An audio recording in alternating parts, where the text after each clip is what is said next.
Hello everyone, Mike Kahn here.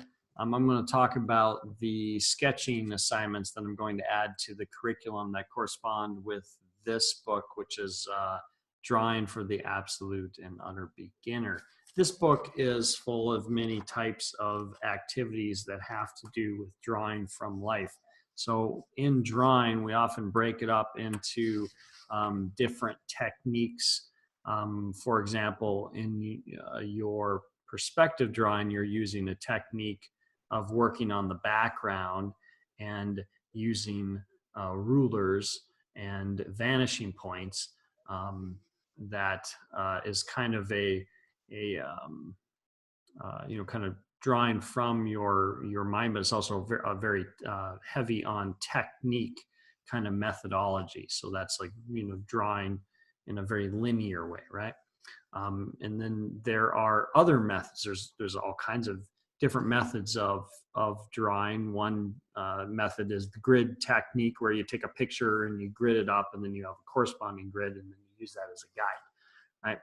This book is heavily influenced or heavily kind of based on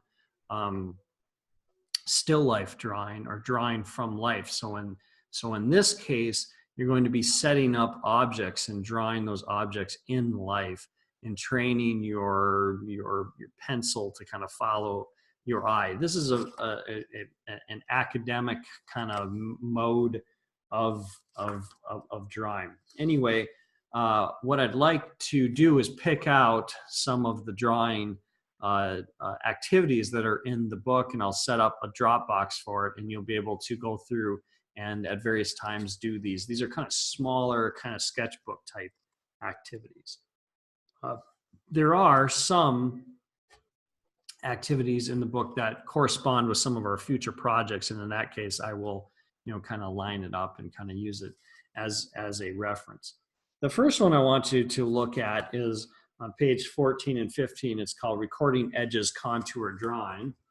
Looks like this, and shows these little strings over here. And basically what you're going to do, this activity says that you want to find a piece of string, but I'm going to expand it and say that it could be string or a wire or a cord. So one thing that I have is I've got a bunch of cords for my iPhone, or different cords that I have for plugging objects in. I'm going to lay that cord on my desk, and that can be the source for the drawing. The next thing I'm going to need is my drawing pad. So I've got a nice big drawing pad here, and I'll find a blank piece of paper. So here's an empty spot, and this one has quite a few things on, so I gotta dig through here and find an empty space. There's one. And one thing you can do with some of these activities is, if you have a really big piece of paper, you can do one activity on one side and one on the other, because this is more of a practice type activity. These things are not finished drawings. These are like things to help your technique get better. And what you're supposed to do on this drawing is follow the object slowly and draw. And here's the difficult part.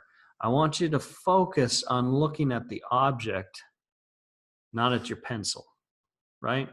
So you're going to look at the string or the wire or the whatever you've picked out, a shoelace, and instead of looking and then going and drawing it, because the tendency is to look at your drawing most of the time, try to spend time looking at the wire itself and draw very slowly. And every once in a while, look down at your piece of paper. And then you can draw that out. And what the activity here says is to draw kind of a slow and steady speed, and to go nice and slow, and to follow, so that you're looking at the object, and then you look down at your drawing. You look at the object, you look down at the drawing. You look at the object, and you look down. And the idea is you're trying to train your eyes to move at the same speed as your pencil. And this is a skill that you can build up over time, so that the more you do this, the better you get at, you know, creating these type of of of drawings. So, you know, here, I don't know if it's showing up, I just have kind of, it ends up looking like a squiggle line, but I'm following the accord that's on the table here. And it says, you know, kind of vary it up and then move the chord and do it again and move the chord and do it too. And this is a classic drawing technique of observing what you see in real life. So I'm going to set up some drop boxes for some of these different activities that are found in the book, but begin with this one and then we'll expand from there. And I think what I'm going to do is leave this completely open till the end of the class, and that by the end of the class, I want you to accomplish all these different drawing activities. So this is something that's good to do if you got a little bit of spare time, or you finish early with one of the drawings, or you want to move ahead, or you want to wait till the last week. That's fine. That's fine too. But it'd probably be better if you kind of do this over time and just build it up. Okay, so that's one way that we're going to incorporate the book. And these drawing activities will be worth like 10 points each, and whereas the big drawings are worth 100 points each, right? So because I kind of view these as kind of a sketchbook activity. That's basically what it is. Okay, so continue working on the modules. I'll try to build some more of the modules here later in the week and create some more videos as I get some free time. Oh, I saw your drawings from the first module. They look very good. Thank you for submitting those. That method seems to be working. The only thing I would say is a couple of you took bad pictures. The drawing was very nice, but your pictures were bad.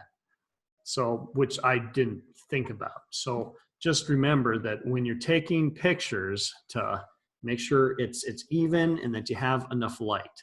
Because if you don't have enough light, the picture's gonna be dark. It's kind of hard to see.